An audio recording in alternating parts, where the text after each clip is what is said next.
You see a dimly lit room full of dusty furniture and trash. A door in dozens of scary little cage-like trinkets, your shadow looming over it like an omen.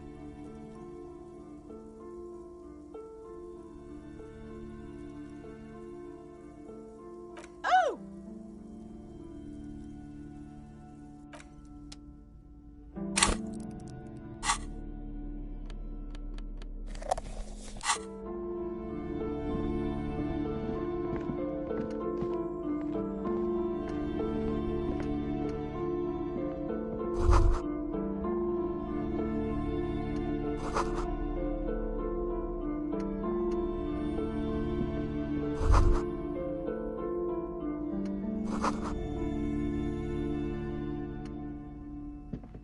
A heavy door with a missing handle stands before you, covered in dozens, if not hundreds, of little oddly shaped trinkets and charms. It appears to be locked. After exerting some force, you manage to turn the key. It's eerily silent. The door slides slightly open, letting a draft of cold air into the room. You feel the tiny hairs on the back of your neck rise up, as if someone's standing right behind you. An uneasy knot forms in the pit of your stomach. Outside, the wind howls in from across the bay. The building at Rue de Saint-Ghislain stands like a matchbox on its side, with men inside like little wooden sticks ready to catch fire. A panicking woman squeezes the pendant around her neck until it leaves a mark inside her palm. A man, a few meters away, stands frozen with a key in his hand. Somewhere inside, a spider is spinning its web.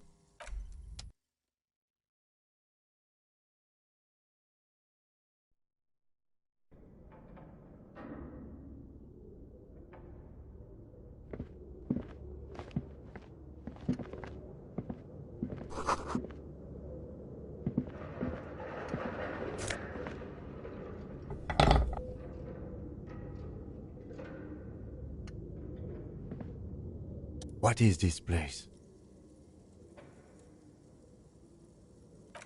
Yes, but no one's been here in ages.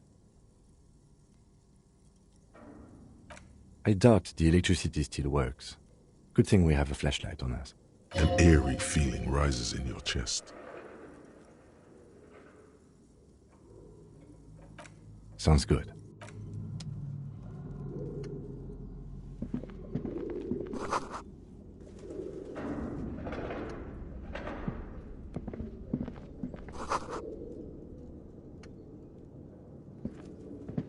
A barbell lies on the floor. The color has worn off its weight plates. It's 60 kilograms. Your triceps hum at the sight of these weights. Show the world what kind of beast it's dealing with. Lift them. Why does it feel so familiar?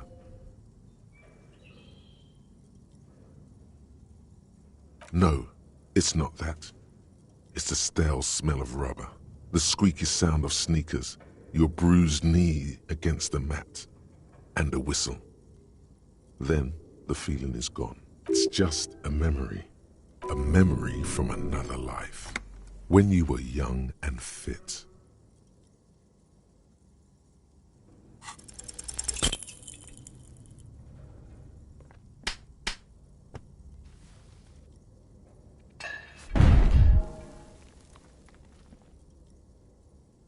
You manage to hoist it off the ground, but the barbell feels wobbly and dangerous.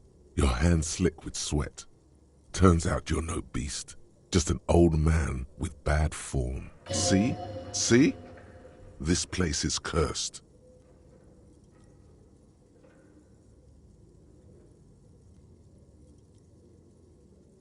Proper weightlifting gloves would definitely afford a better grip.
Vigilance officer?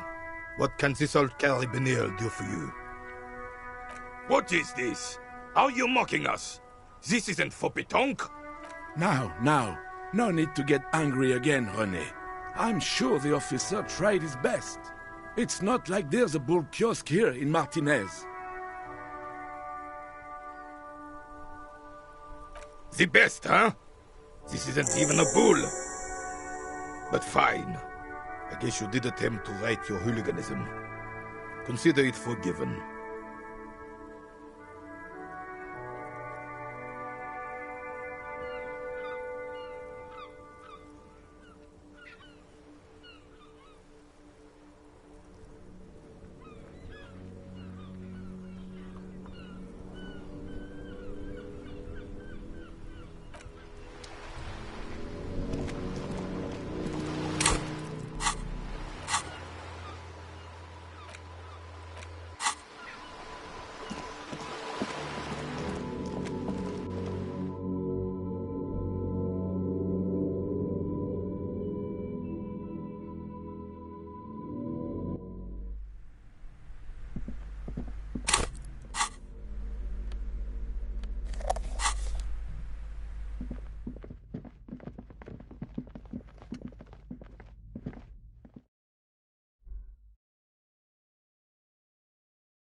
This appears to be some kind of machine with a cube-shaped heart and a wired framework. The keyboard has a rectangular on-off button. A piece of paper still hangs from the printer. A radio computer. Just sitting here without anyone inside. We have one of these down at the station, but I never really learned how to use it. The machine lights up like some prelude. Some cables on the cube are still smoldering, with organs shining under their skin, and even appears to be different, however. It's Vara Hamira, a high Welkin, his face white. The Haldor, the Twarg, the humans, and even headless men, all of them, Purge reads. The heat death scenario, a desperate fight for geothermal energy engulfs the world as Wirral becomes untethered from its sun, drifting through the universe. This is a monthly calendar from the year 50. Cryptic words like sprint, daily minimi, and GPI span the marker-drawn grid, the grand scheme of production and money. As time goes on, the numbers in the boxes grow rarer and rarer. The board becomes an empty snowfield in the final days. Only failure and regret dwell in this region. Looks like they didn't make it. A note in the bottom left corner of the chalkboard says, "See the prod schedule filament for details." The handwriting is only partly legible, but you can still make out 3 slogans: Call in, Tune out, Wirral Untethered, and Heat Death of the Universe. Outside, a cold wind wraps the building in its bosom. Snowflakes in the wind. An old woman passes what the locals call the doomed commercial area. She tries hard not to look at the bookstore windows. It's unwise.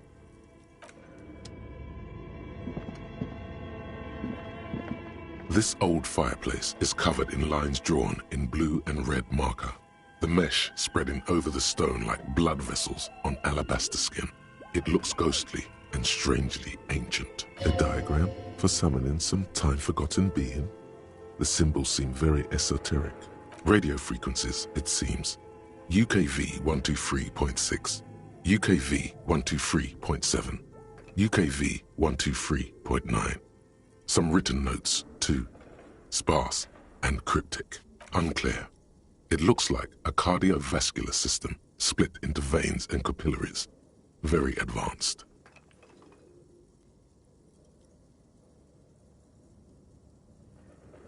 You think so?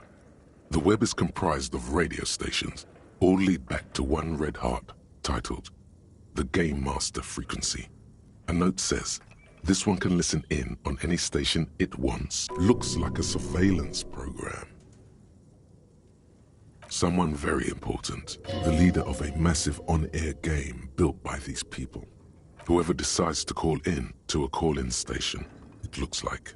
All of this is gone, left unrealized. There's no way a little basement studio working here could pull anything like this off. My God. It's as if the less money they had, the more ambitious their project became. The schedule. I know doom when I see it. The company was running out of funding. Nothing. It's just lines on marble.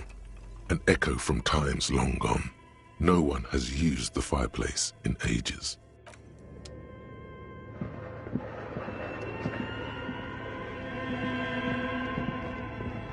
Okay. What do you think is going on with that computer, chalkboard, and fireplace?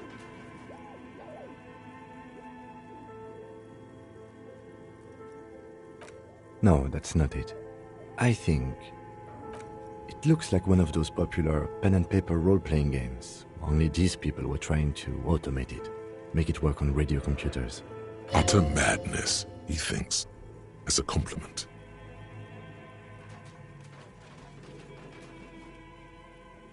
Not to my knowledge. They make automated games in Graz, Messina, Königstein. You know, places with industry. But I don't think anyone has attempted to create an interisolary game before. We just don't have the technology. Through call-in stations, none of the players have to be physically present. Anyone in the world can participate in the game, as long as they have a two-way radio. Then there's the Game Master Frequency that listens in on the smaller call-in stations. I think that was supposed to coordinate the stories, functioning as a master of ceremonies of sorts. His fascination has swept aside other concerns for the moment. He's a little hooked. No idea. They stopped filling out the schedule on the chalkboard. Indeed, it's ambitious and untethered from reality, but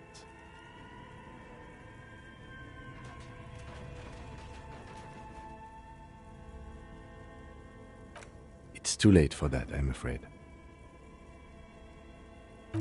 Okay, let's keep moving.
Yes?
An iron safety curtain curves before your eyes, folded like a bellows. It covers half the room, blocking the way into a colossal industrial chimney. This must be where the entity lives. What an odd thing to do. Nothing happens. Still nothing. Those curtains prove to be surprisingly sturdy. Your fist hurts now. If this is really an entrance to the chimney, then there must be a furnace somewhere as well. Maybe there's another way to get in. Can you please try to refrain from attacking random things? Thanks. In any case, there's no way we can get in right now.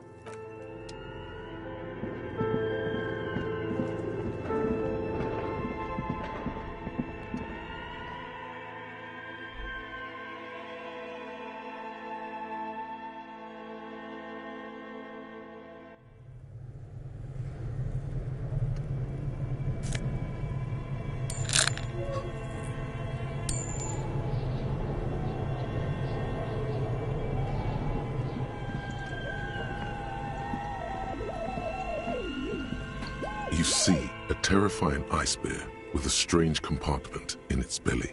The door is covered in frost and the bear's eyes are glowing red. This ice bear is a hyper-carnivore. Be careful. The lieutenant doesn't answer.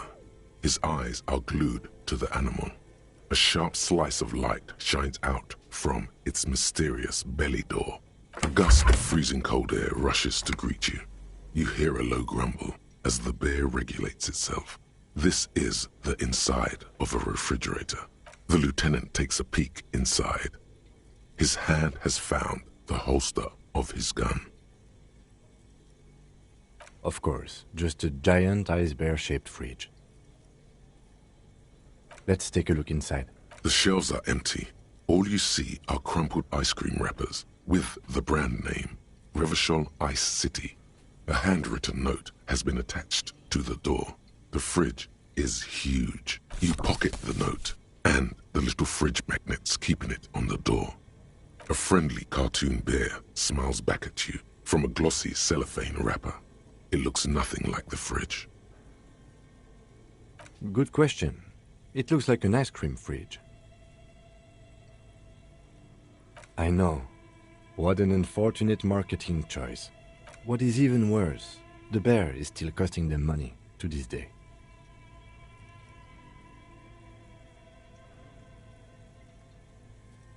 The fridge buzzes with energy. The electricity bill on this thing must be catastrophic.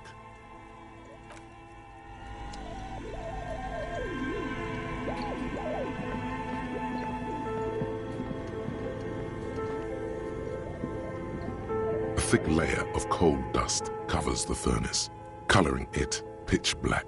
Looks like this furnace has a face, and it's a face of agony.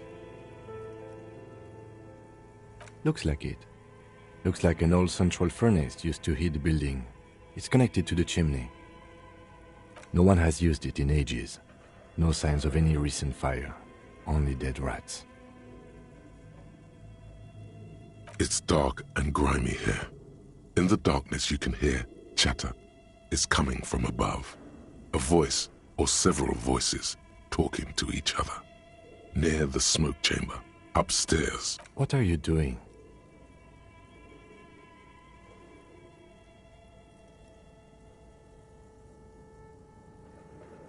Wait, really? Maybe it's coming from behind those safety curtains we saw upstairs.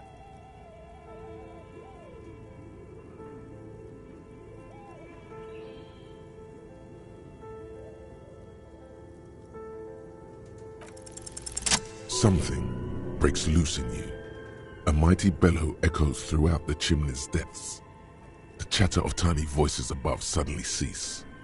Then, you've awakened the entity. Hello? Did you say anything? I can't hear you. Please come upstairs. There's a safety curtain on the second floor. I'll open it. You hear a low rumble upstairs, the sound of a curtain being pulled aside. After you, officer.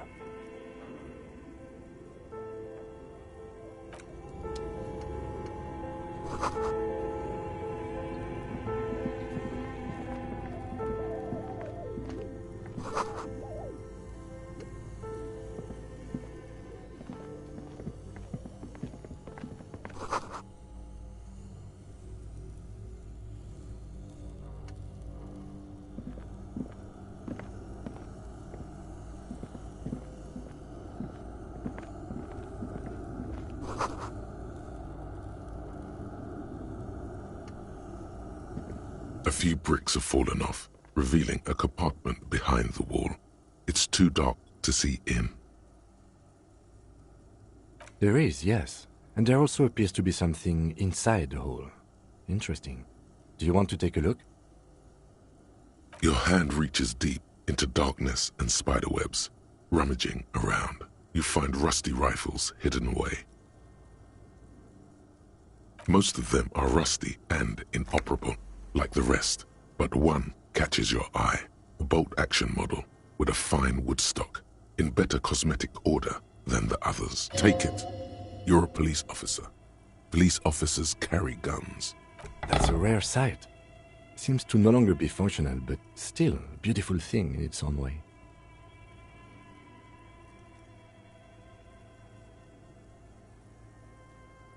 Seems like an old bunker from the revolutionary period. Look at all those rifles. Must be an old weapons cache.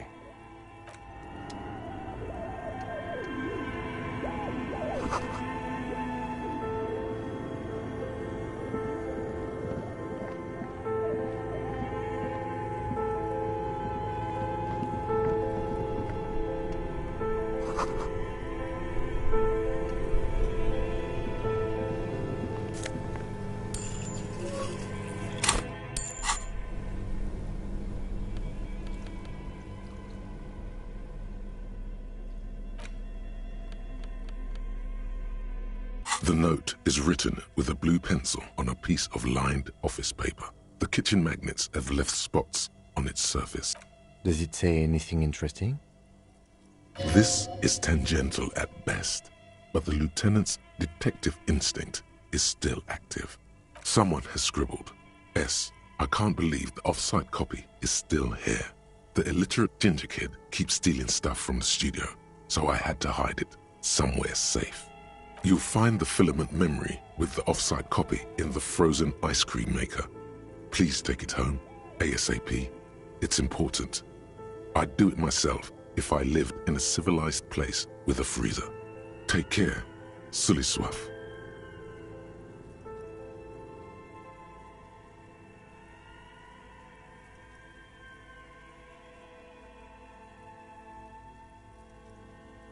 I don't know. I assume it's somewhere close to the Ice Bear fridge. Didn't you see one right next to the breaker box? Looks like someone from that radio game company upstairs. I'm a little surprised they just left their property lying here. That's a plausible hypothesis. Really? You don't have a single guess? Oh, I'm sure that child would love to get his hands on a filament memory.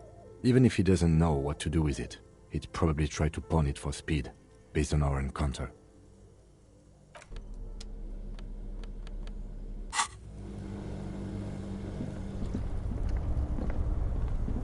Two cables are plugged into the breaker box. The red one leads to the Ice Bear fridge, and the black one to the ice cream maker nearby.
This orange machine is buzzing like an old submarine. It has a hand-cranked ice cream churner on top and an electric freezer that appears to be frozen shut. Turning the crank feels oddly satisfying, like stirring your childhood dreams. In the distance, you hear water dripping. It's all gone now. You'll never become a poet or an entrepreneur. What better to assuage the creeping sense of failure than some frozen fat and sugar? You slip your fingers under the frozen lid, but the ice is too cold for you to get a good grip. A pry bar would come in handy here. If you want to try again, then you need to have the pry bar in your hand, detective. Equip the pry bar by going to the Tools tab in your inventory. From there, you can equip it to a held slot.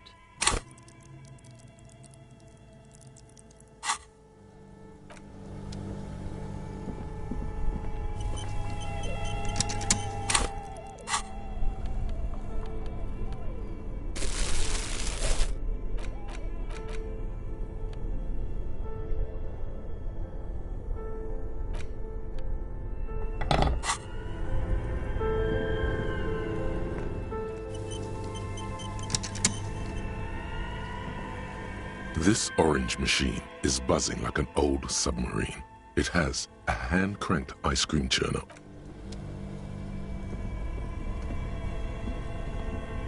Two cables are plugged into something close to you, dies with a soft electric purr. Why did you do that? The lieutenant raises his brows, but doesn't say anything. The electric distribution board now has one cable missing.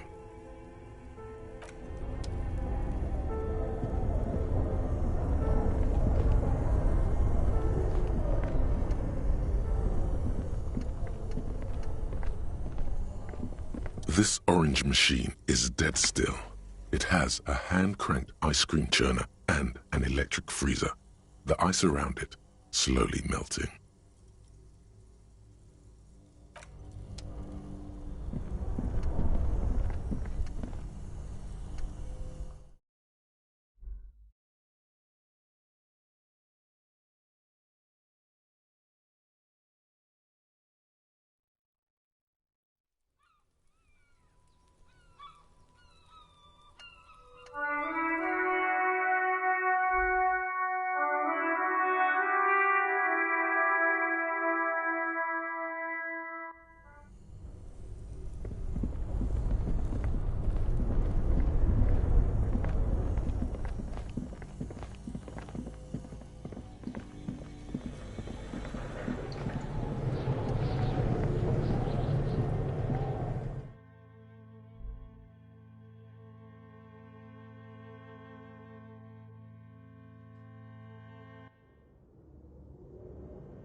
Tiles on the cube are still smoldering, casting the framework in a soft glow. Fluorescent play and print keys, like a smooth draw, the filament slides into place. On the keyboard, the play key starts blinking. A bar of fabric right above the keyboard starts producing a soft hum. The sound of static seeps through the machine's planar magnetic driver. Have you stirred the ghost of the doomed commercial area from its rest? Could this be its dismembered heart beginning to flutter? Oh no. It was already glowing and now it's also making a sound. It's probably some alien CO-like technology.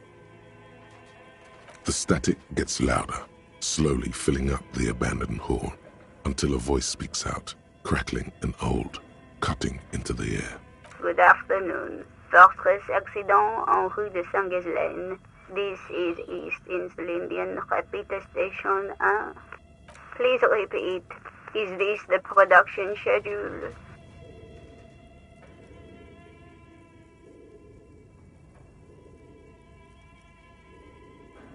The filament you have inserted into the reader. That was a question.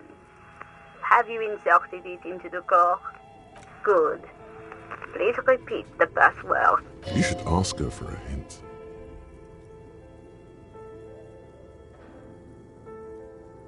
No. I am contractually obliged to protect the privacy of the filament holder for stress accident. Without filing a warrant with Lintel, I cannot give you access to these filaments. I'm afraid we are not doing that, unless we want to wait for a month. Now, can you please repeat the password? Still no. Received. I will register this login attempt. That sounds bad. A login attempt. Something a criminal would do. Don't worry. Passwords have a way of turning up sooner or later. Fortress accident.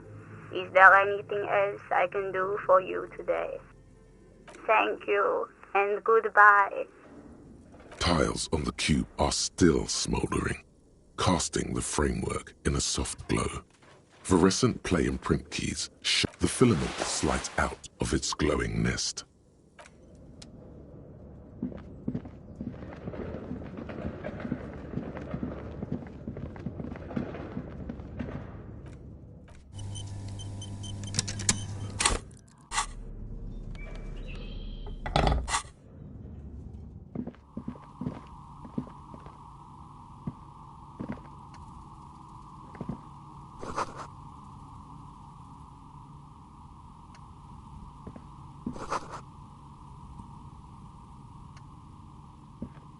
Hello, I'm Nia. Did you try knocking on my window? I must have missed you. I've been listening to my Milius. So what kind of die are you looking for? Could this be the malicious entity? Perhaps it's wise to go along with this masquerade for now.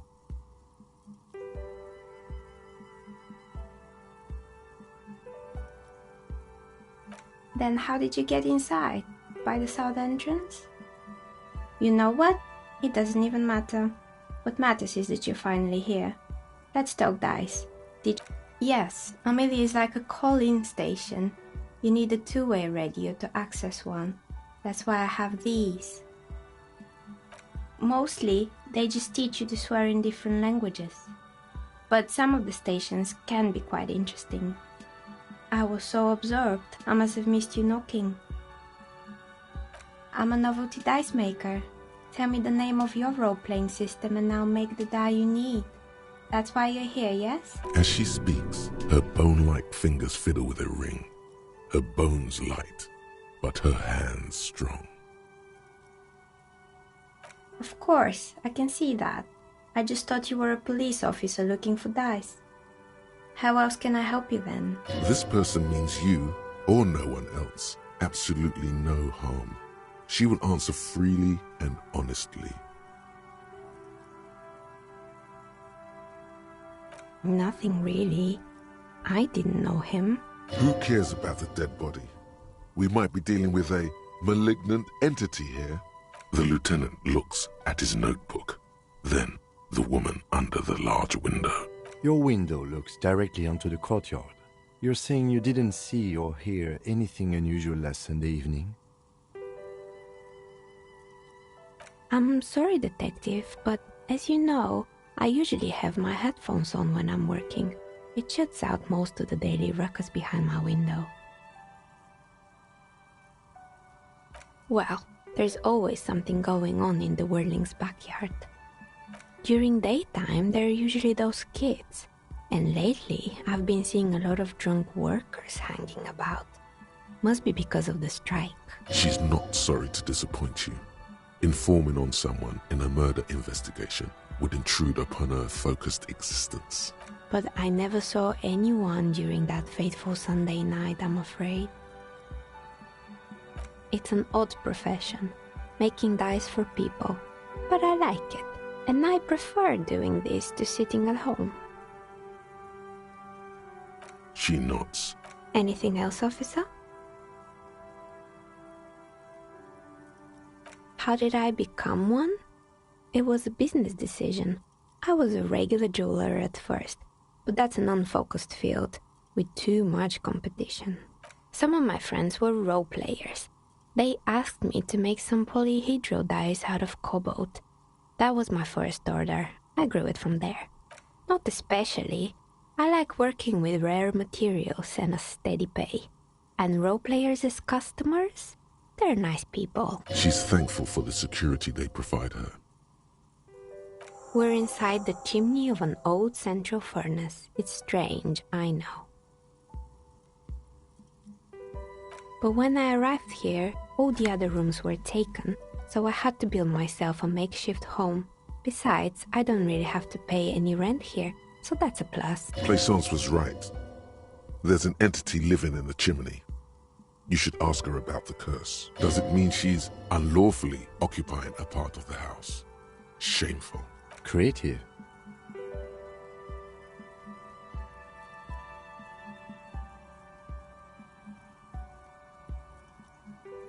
More or less.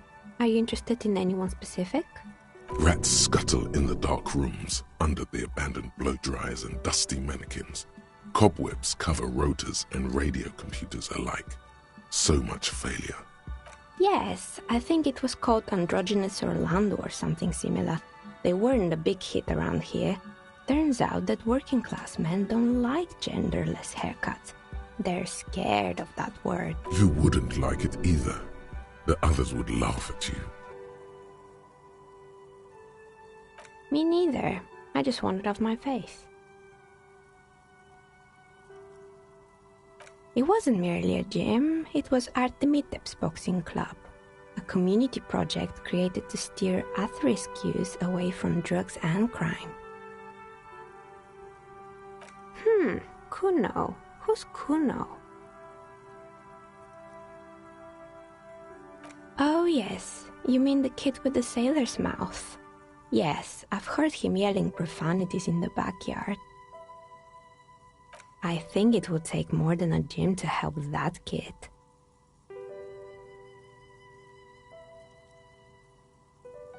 A kind man, from Zemsk. I heard he had some trouble with the law when he was younger, and that's why he wanted to start the gym, as his way of giving back. It didn't. If anything, it made the youth situation in Martinez even worse.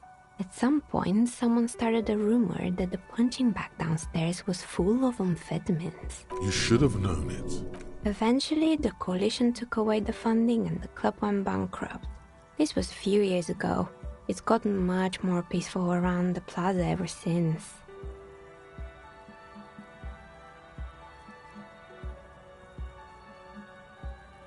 Oh, right. I hope you didn't try to ring me. I think none of those doorbells work, including mine. I'm still in the middle of connecting the wires. Sorry about the confusion. You could say so. Both houses were built at the same time and under the East Delta Commerce Center project. That explains why you can call the whirling from the intercom. Albeit, I doubt that anyone responds. If the whirling is part of the same building, then it's part of the doomed commercial area. The darkness of this place is there, too. That's right. I haven't even written my name there. As I said, it's quite useless right now. It doesn't work yet.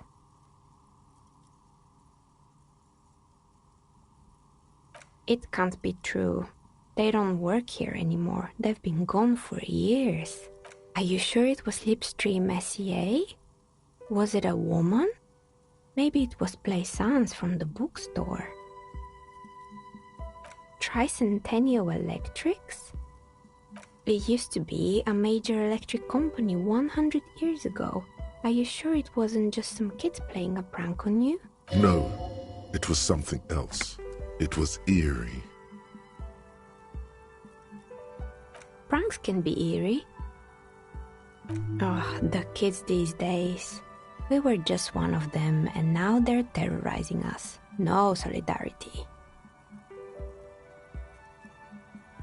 Why would Slipstream SEA have a 100-year-old recording as their doorbell message? Doesn't make any sense. I'm still convinced it was nothing more than some elaborate prank. My money is on electrical anomaly. I've heard of these. especially in an old building like this.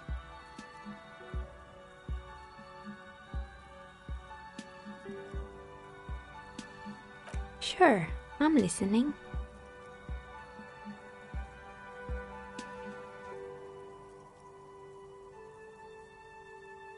Oh boy, the fabled Revachol ICT. You're in for a treat here. The place was owned by two guys who had some rather innovative ideas about marketing. The bear was one of them. Now ask me about their other ideas. There was really just one, and it involved picking out the prettiest girls in the neighborhood and paying them 20 cents per hour to man the booth. And by man the booth, I mean slump behind the counter with a face that could maim you if you ever dared to disturb their bored magazine browsing. Sounds like she really didn't like those girls. Fritta does the same thing.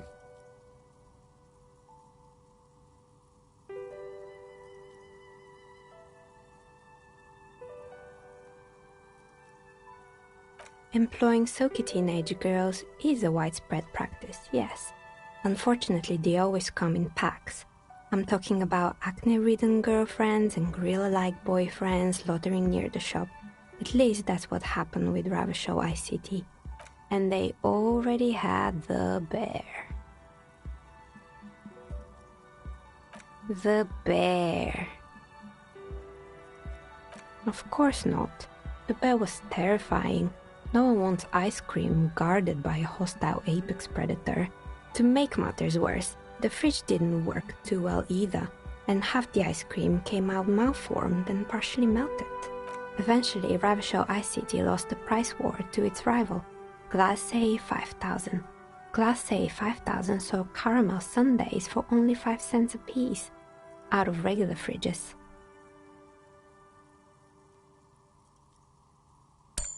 Maybe, because the taxidermist who made the bear definitely wasn't.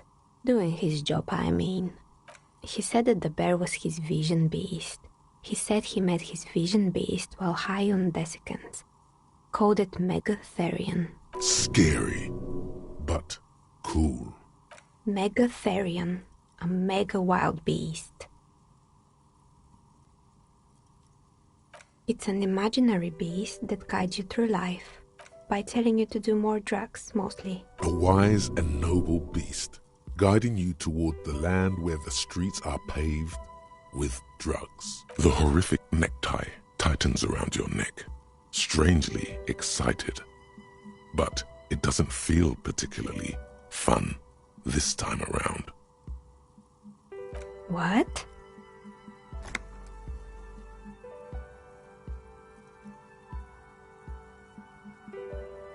No, officer. I don't have a vision beast. Normal people don't have vision beasts. Only drug-addled madmen like the taxidermists do. Neckties? I guess they do sometimes, officer. But I don't understand how it's relevant to our discussion. Anyway, now you know the story of the fallen ice cream empire. Outside it's light. Light scatters from the low-hanging cloud cover. There's always the threat of snow. Anything else? Another failed business, perhaps?